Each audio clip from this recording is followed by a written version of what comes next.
ملګرو دا وګورئ د مدثر په غم کې مړ شو، الله دې وبخي.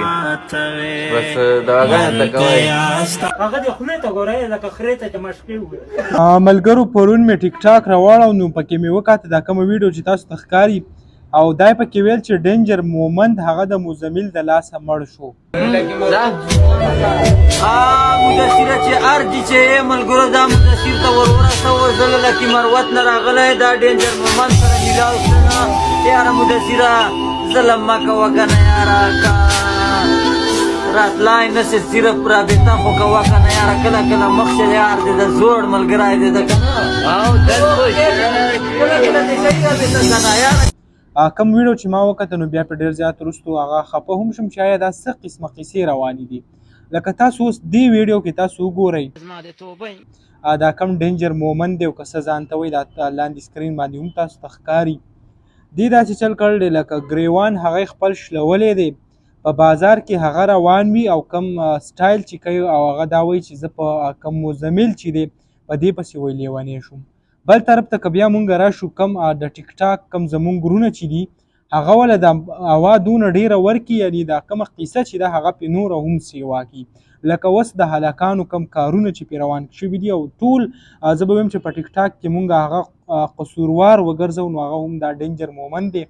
لکه زه به تاسو ته ویم چې دا یوازې دا کم د هلک چې تاسو ته ښکاري دا نه ورسره نور هلکان هغه هم راولي هم دغسې قصې پې جوړوي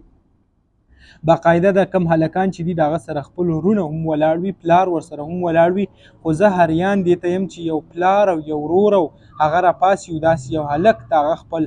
ورور چې دی حواله کړي او د هغه سره ویډیو جوړوي د بده مرغه تاسو ته چې کوم مزمل د هلک ښکاري د ده خو به څوک وي نه که د ده څوک وی نو هغه به داسې حرکتونو ته نه پرېښودې څه موده مخکې د ده یو تره راپاڅېدلی او هغه ویل زه یې تره یم خو که مونږ بیا وګورو نو داسې تره هغه هېڅ هم نشته ځکه چې کم حرکتونه خلک د دې سره کوي که د ده پلار وي ورور وي بل داسې څه رشته دار وي دا به یې منع کړی وی چې بچیه داسې کم کارونه چې ته کوې داسې فحاش قسمه ویډیو چې ته جوړې دا مه جوړوه خو څوک یې شته نه نو ځکه داسې قسمه حرکتونه او قصې روانې دي مونږ پرې ډېرې زیاتې ویډیو جوړې کړي مونږ په هغې کې هم د دې مذمت کړی مونږ دا ویل چې دی باندې زموږ په معاشره باندې ډېر زیات یو غلط اثر پرې باسي نو برای مهرباني د دې خلاف د څوک داسې اکشن والي او دا څه قسمه ویډیو چې جوړوي دا دې بندي کړي خو تر اوسه پورې څوک نه راپاڅېده او نه